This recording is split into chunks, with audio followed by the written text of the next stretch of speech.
Hello everyone, we're delighted to showcase the key findings from the inaugural Construction Salary Guide, a compensation, benefits and recruitment guide specifically for the US construction market. Today we'll be hearing from James Hawley, Executive Vice President of Hays US, on attracting in-demand talent, tackling recruitment challenges and building attractive compensation plans. A few housekeeping pieces. All participants will be muted throughout the presentation. So please direct your questions to James or the Hays WebEx host directly using the chat function. And we'll get through as many as we have time for at the end of the presentation. I'm now pleased to hand over to James. Yeah, thanks, April. Hello, everyone, and welcome. I believe we have over 100 people on this call, which is really great. We're really glad that you've joined us. Thanks for taking the time out of your schedule to participate in this construction-focused webinar. This is the first report that we've done specifically for the U.S. construction area, and we hope that you do find it beneficial. We're excited to be launching this, which is part of our commitment really to sharing with you how best to find the candidates you're looking for and some of the important insights into what's happening in today's job market. It's moving quite rapidly. We plan to be hosting these types of webinars and launching these types of reports more regularly to assist you in your hiring plans, as well as your career search. So before I begin, just really briefly introduce myself. I currently head up multiple divisions in the U.S. for Hays, including our fast-growing construction business. And this is a fantastic business for us right now, and it has more than doubled in the past 9 months. Previous to this, I helped co-found the U.S. business about 15 years ago that Hays acquired back in December, which we had grown to over $100 million, and we project that we'll double that in the next 3 years. I'm really excited that you've chosen to join us today to leverage this report within your own business. So with that, let's dive in. A couple quick housekeeping, as April pointed out, just to reiterate. Any questions you guys have, we're going to do that at the end. The first 30 minutes or so, we've budgeted to go through the slides, share with you our insight, and then we'll have about 15 minutes at the end for any questions that you do have. And we'll get to as many as possible, time permitting. Please do send those questions via the chat function, which is on the right-hand side of your screen, either directly to me or to the Hays WebEx host. I'm pleased to also share with you that joining us for the Q&A portion at the end is Alex Powell, who's our U.S. Regional Director at Hays. He's based out of New York City, and he is absolutely a veteran in the construction recruitment area, both in the U.S. as well as overseas. A quick note, this is only a sneak peek. It's just a sliver of the report. The full report, as well as all the analysis, will be launched later today. So how you can get that is by visiting our website at hays-us.com/construction-insights. And with that, will be up on the screen later on. And following this webinar, you'll have access to it. So just a little about the survey before we start. This report is designed to give you insights into the construction labor market. And as I mentioned, this will be the first of a biannual report that we do produce. This guide is intended to provide you with some insights on some specific things such as market confidence of employers, how this confidence is impacting hiring plans in the future, what areas are most in demand, and where employers are finding it most difficult to recruit, creating competition as well as potential wage pressure. Also, what challenges employers are facing when aiming to recruit top talent, looking at what skills are most in demand, and how employers are tackling these challenges. Plus, we'll provide some insights on how to be as competitive as possible, trying to find the candidates and get the candidates that you want, but also lining up with what those candidates' needs are. And finally, we'll summarize the key findings and provide some recommendations from this report. And again, please note, what is presented to me today, is really just a snapshot of the full report. The full report will come later on today off the website. So briefly about Hays, what gives us the qualification to analyze this data? Really, Hays is a global leader in recruitment and an expert in the U.S. market. We work with many of the top employers all throughout the country And this, in addition to our 50 years of experience in construction recruitment, and that's as a company overall worldwide, puts us in a unique position to see things that others just simply can't. And it allows us to provide some valuable advice and recommendations directly to you. So now let's look at who actually provided this feedback on the survey. I'm really pleased to report that we did have a great response for our very first one out of the gates. We heard from about 200 hiring managers, HR managers, and leaders working in construction across 12 different functional areas within the U.S. Also an important note, the survey respondents are a mixture of both our clients as well as employers outside of our client base. And I think that's important to know and consider as you look at the findings. A key point overall that we heard, almost 90% of construction employer respondents say that the U.S. suffers from a skill shortage. I'm sure that's not a news flash to anybody out there. And almost half of those say that the shortage is directly and negatively impacting their business today. So as we all know, construction is booming in the U.S. right now. Open up any news source within business, and you're pretty much going to see that construction demand is dominating the headlines. We're seeing a boom in healthcare projects, new facilities, major high-rise projects throughout the U.S., in particular some of the super tall projects in New York City, aviation projects, school projects, as well as commercial and infrastructure growth. And it's all creating an exciting opportunity for candidates in this market. But with that, it's creating a lot of choice as candidates and opportunity. So the flip side of that is, the growing projects really puts a demand on the skills, creating a competitive market to recruit in, as I'm sure you guys have seen. So now expanding onto the challenges that we face in the U.S., looking at the findings from our recent Hays Global Skills Index, which is a detailed report looking at the global skilled labor market, putting some context into the challenges employers face as they compete for the most sought-after skills. Findings show that the U.S. scores perfect 10 out of 10, but not in a category that we really want to, which is a severe talent mismatch. So what does that mean? It means that we have some available people, but we don't have people with the right skills to fill the roles that are open. So, which definitely is a concern, especially from an economic standpoint. So my advice right off the bat is to put emphasis on your workforce and succession planning. And I realize that's easier said than done when large and lucrative projects are the immediate priority. But as we face looming retirement of the baby boomer generation and a lack of awareness at school levels of opportunities within construction, which I will talk about both those topics shortly, we as employers need to be thinking about how do we build a network of qualified professionals to ensure when you're ready to recruit, you have a pool of available talent. So if we take a look at some of the key drivers of the U.S. construction job market, number one, construction companies definitely feel the wind at their back. There's a lot of confidence out there, both today and for the future. Also, that results in most businesses doing very targeted hiring. Everybody has needs right now. Companies are willing to pay more to compete, a trend that will continue into next year.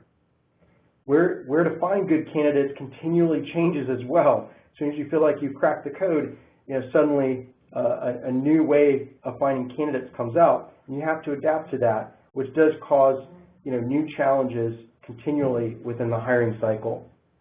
A key to long-term success against skill shortages is through succession planning, and we'll talk about that. So we're going to explore each of these in a little bit more in depth within the webinar. So the first area I'd like to look at, is employers' outlook on the market overall. And a key point, it's not going to surprise anyone, but confidence levels are very high. We'll start with feelings about the economy in general and whether people feel it would strengthen, weaken, or remain the same. The sentiment is extremely positive. Almost two-thirds of employers' respondents believe that the economy will strengthen in the coming 6 to 12 months. The majority of the remaining say it will at least remain the same as it was this past year. Despite the oil and gas downturn, and construction employers are confident in the U.S. market. Employment rate has dropped once again. The economy grew last year, and the U.S. dollar is doing quite well. We're really in a good position, for business growth ahead. How is the sentiment impacting business growth? Looking at the last 6 to 12 months, a whopping 84% of employers surveyed that responded cited that their business activity levels have increased, while only 6% said that it decreased. And these numbers hold steady looking at the next 6 to 12 months, and over 80%, so 8 out of 10, say that their business activity is going to go up. And the reality is a rising tide raises all boats, so overall, business is booming. So with so much optimism in the market, employers are definitely planning to hire. So let's take a look at that. So when looking at employers' hiring plans for the coming 6 to 12 months, nearly half of employers are looking to hire targeted candidates. And when I say targeted, this is really superintendents, estimators, VPs of construction, and project managers, roles that are candidate short but high demand.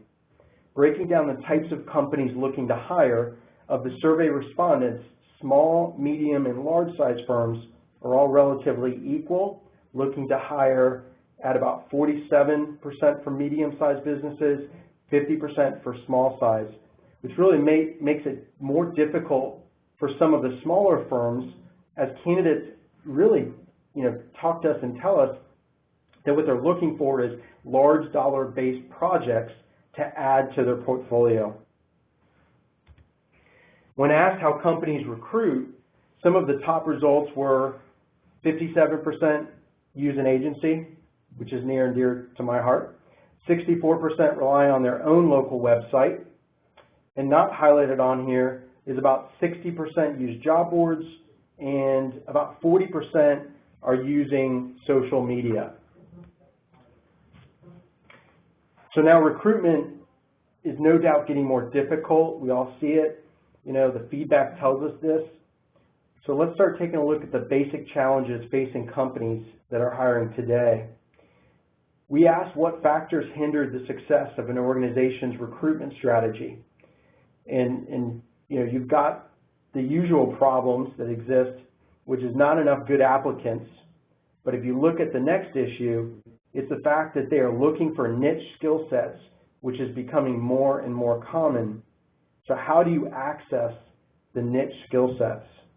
So further down, you start to see things like costs of posting ads, too many job boards to choose from. And 77% said that they were concerned with how social media can have a negative impact on people's perception of their brand. So these sites are fully transparent with comments for all to see, which can be both good, and some of them you wish that they kind of kept to themselves and didn't post things. So you have to remember too, we saw just 40% of employers right now are using social media as an active recruiting tool. And it's definitely a new frontier and one that everyone's still trying to figure out, but it's a useful tool. And 64% are concerned with how social media channels will, in fact, negatively impact. So let's just recap what the report says that you're dealing with. You've got pressure to find skill sets, frustration at costs of job boards not returning their investment. There's just so much going on, too many of them to choose from. So the general sense of fear about how social media works as well is playing a part as companies look to figure out how their brand is going to be impacted for their ability to hire.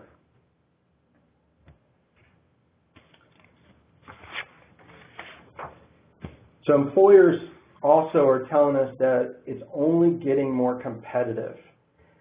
So, which we see as well for sure, especially as technology and tools just continue to advance and become more available. The question of where to begin and how to navigate the market to find that best candidate is really a difficult one. Of the survey respondents that we saw, 35% say that it is more difficult to fill vacancies than it was 3 to 5 years ago. And a quarter of them say that it's more difficult than just 1 year ago.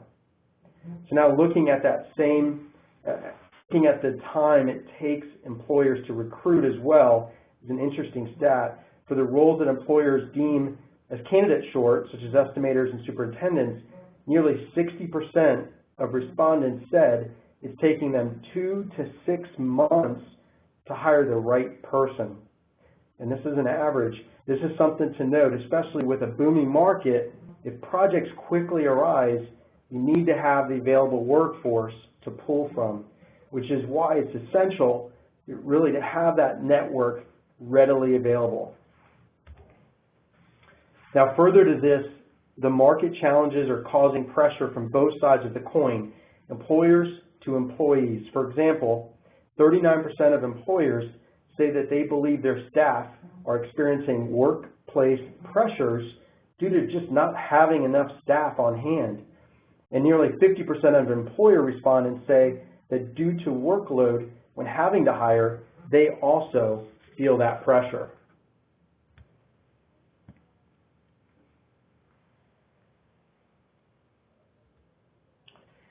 So when asked what is the main recruitment challenge hindering employer respondents for internal recruitment strategy, the number one reason cited was the availability of quality candidates. It seems obvious. As you can see by the below two graphs, though, 42% said that there was a significant to extreme shortage last year, and 46% expect the same in the next 6 to 12 months. So now the second biggest reason for the shortage said by employers respondents is the number of skilled candidates entering the industry, so new inventory, new people coming into it.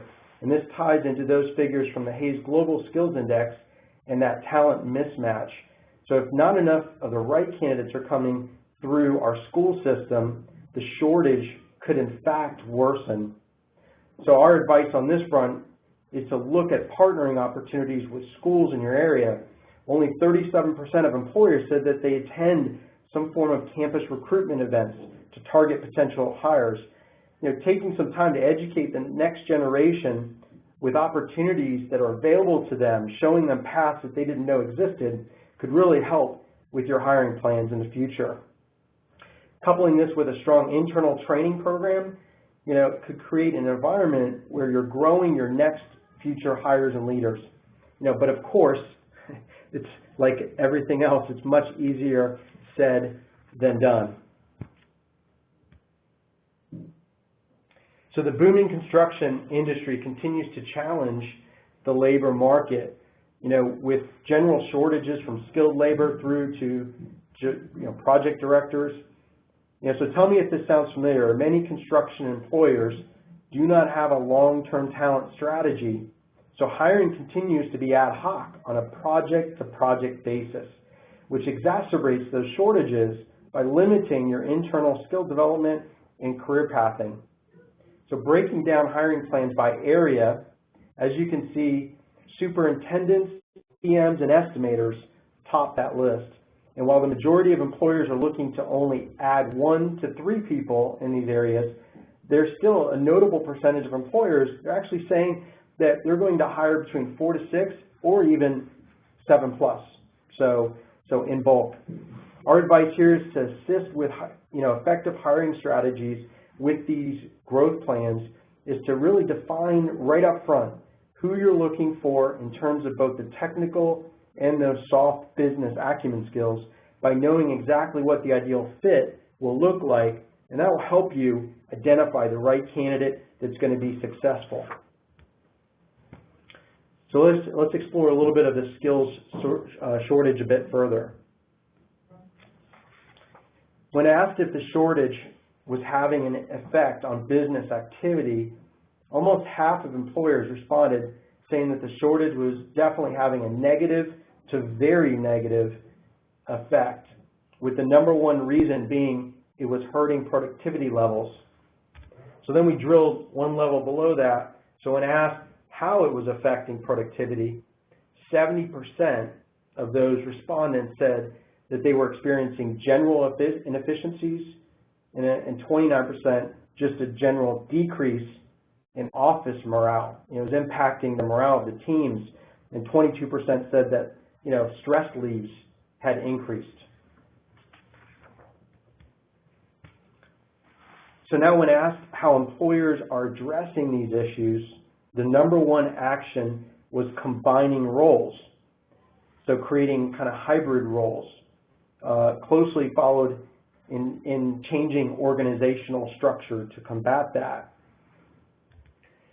So while in some situations employees could definitely feel empowered by getting more responsibility, this could also have a negative effect and add further to those workplace pressures that respondents talked about. The third on the list is focusing on internal hiring. So based on candidates' desire for career progression, to kind of know where they're going, offering training to support them with the added responsibility could be a great retention and recruitment tool, as well as to help you, really as you build that succession plan. Really, we're talking about the close second of the low-skilled candidates entering the market, and the reason for this. And as we actually went down here, we found out that almost 70% of employers actually said that they were not trying to recruit new graduates. So the main reason for this, they said, was really not, of anything from a technical qualification, but the concern around the lack of business acumen and on-site experience. They just couldn't actually, put them, to work as quick.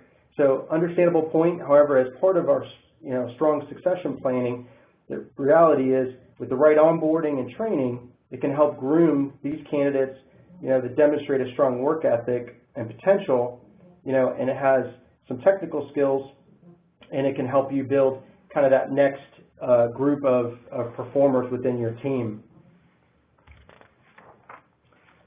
So now looking at the flip side of things, the market right now doesn't have enough skilled professionals coming into the industry, but the good news is as of today, there doesn't really appear, to be that kind of, immediate wave of retiring generation, the baby boomers coming out of the market. 75% of employers really say that only 1 to 9% of their construction management personnel will retire over the next 1 to 3 years. So what does this mean? As your middle management move up into the senior levels, this will put further pressure, at the middle management level, where we are experiencing some pressure right now. So in particular, the area we see is superintendents. So as we can see on the age demographics, the majority of employers surveyed are in the 40 to 49 age bracket, again, supporting the notion that a retiring generation isn't necessarily a concern today.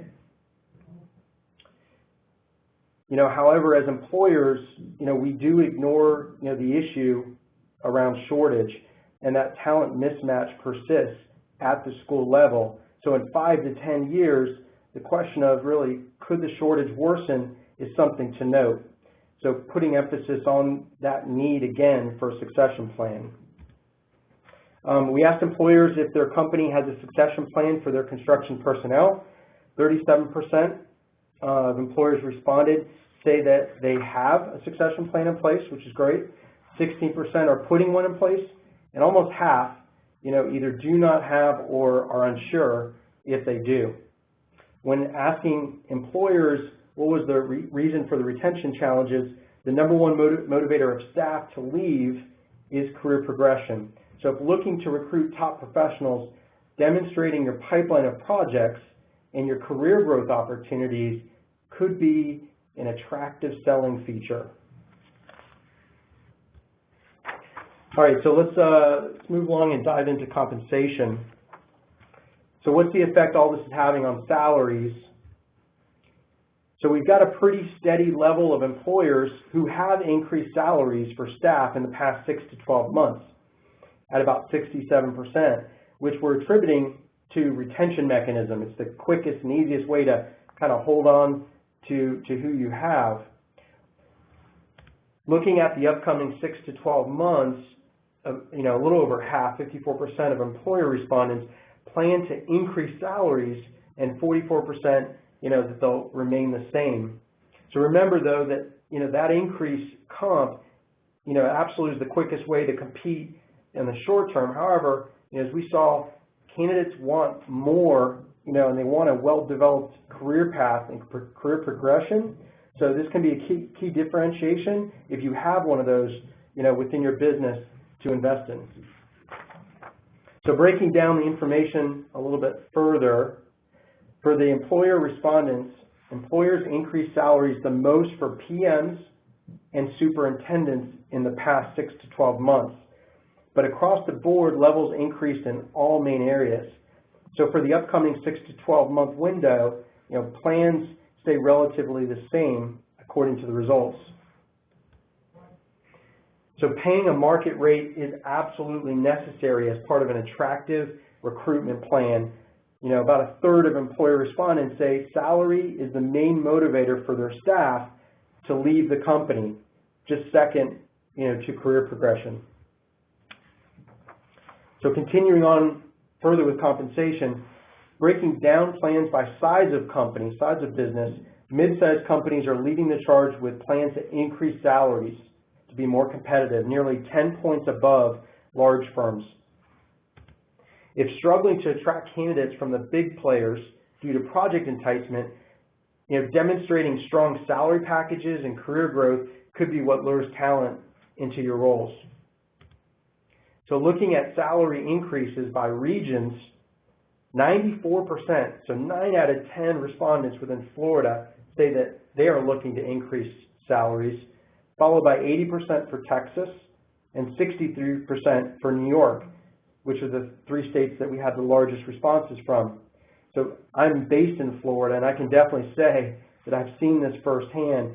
Florida has a tendency to pay with sunshine over the years, and but it's good to see construction firms are ready to be more competitive for that top candidate, through increasing pay.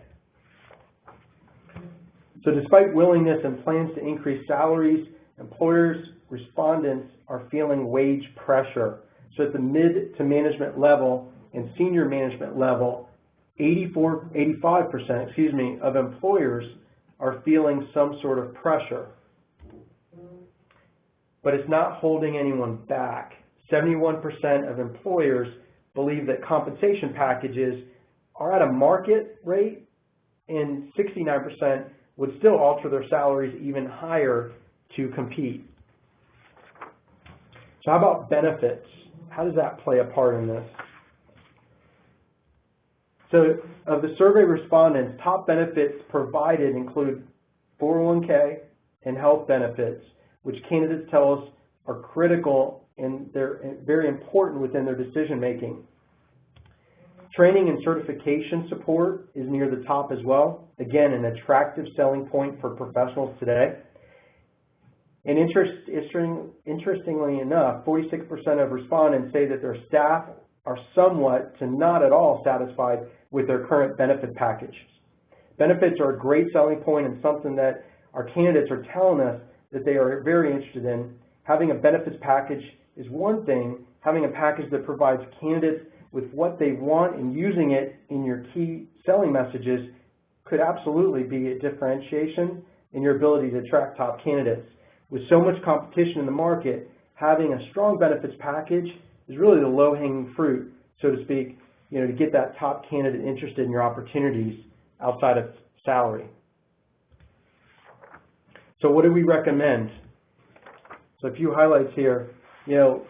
Kind of recap the key observations that we pulled from this. Number 1, confidence is high. Future looks strong. That results in most businesses doing targeted hiring right now. Companies are also willing to pay more to compete, but candidates want more than just money. Succession planning needs to be a part of critical plan to build that pipeline talent. Shortages of skilled people right now is leading to wage and workplace pressures. So what's a construction company to do? So here's a few things that we recommend. Build your pipeline for long-term success. It's just too important to ignore. Number 2, invest in your training program. This will help your workplace pressure. Also can be a unique selling tool to attract new candidates. Number 3, promote your company socially. Formulate a strong digital plan for full exposure. Again, get your message out there. Number 4, show candidates your long-term vision by sharing your plan for their career and where they're going within your business, and that you have a vision for them. And number 5, consider talent outside normal titles. Find transferable skill sets that open you up to additional pools of candidates. So that was a lot to take in. I appreciate you guys' attention. So I'd be more than happy right now for us to open up to some questions.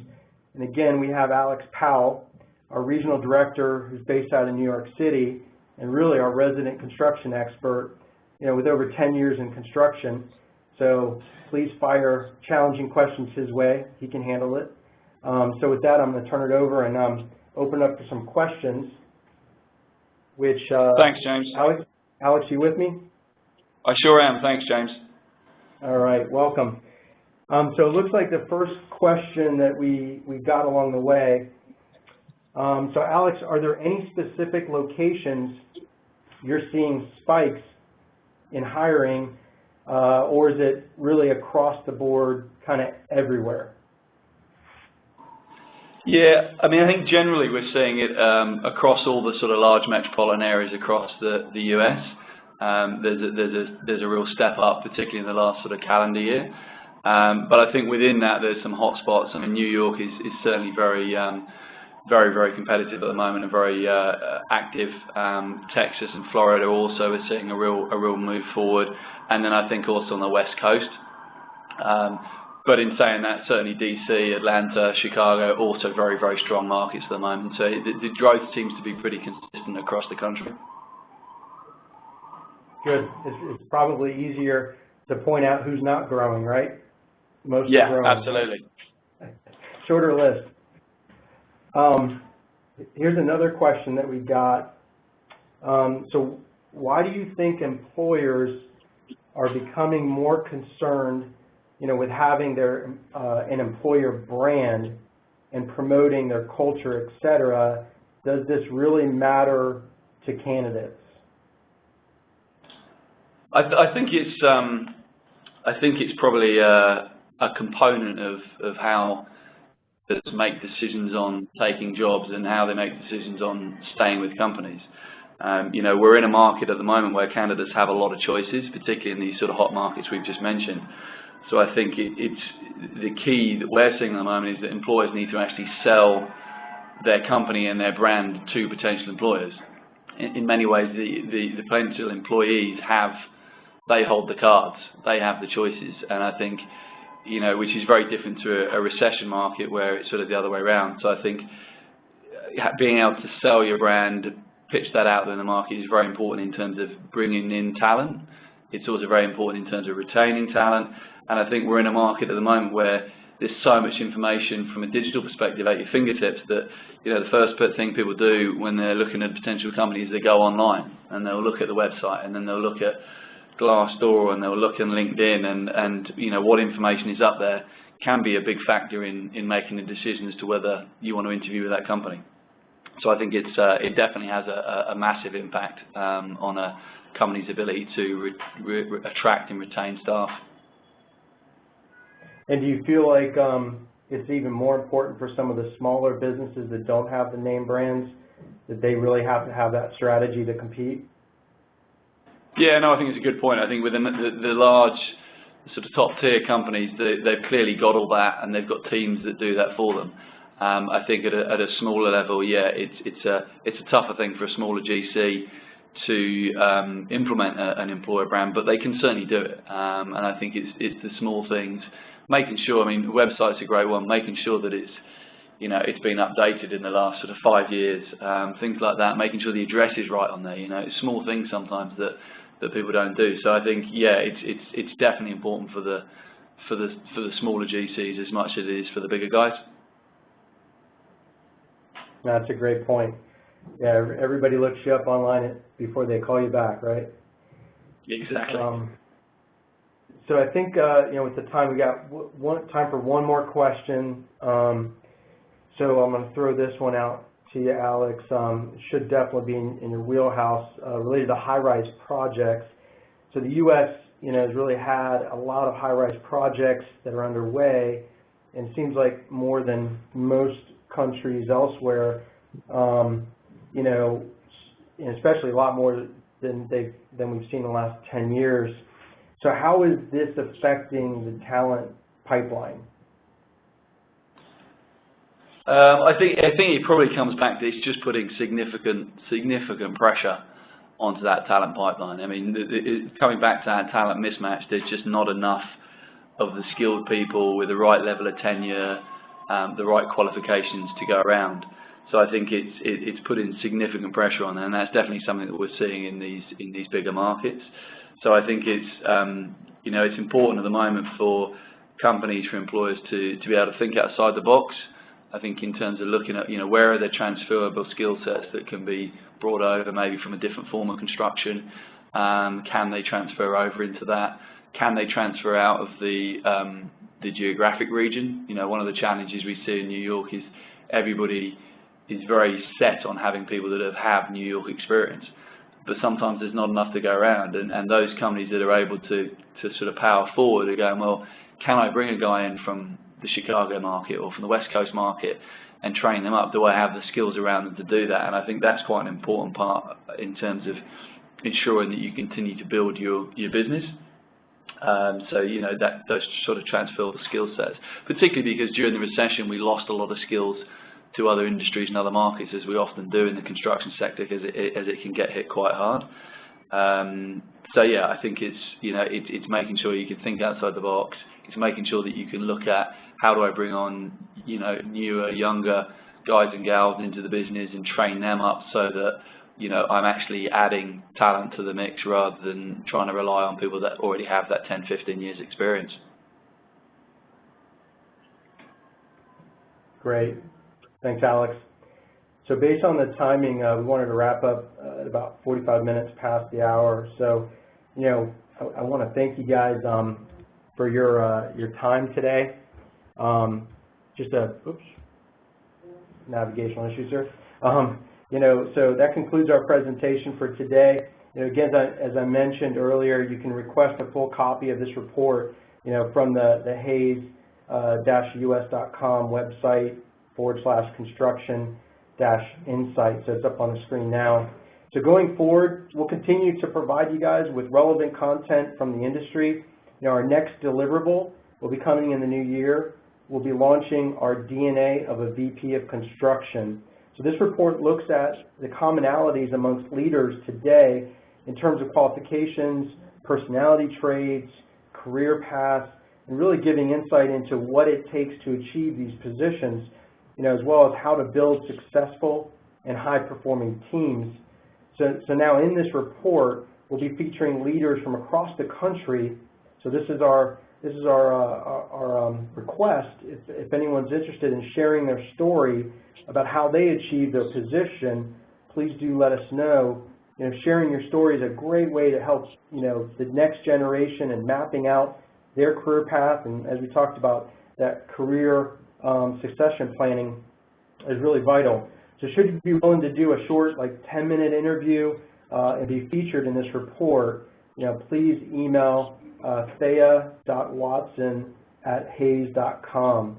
So thanks again, everyone, for your time today, and appreciate it. We'll talk to you soon.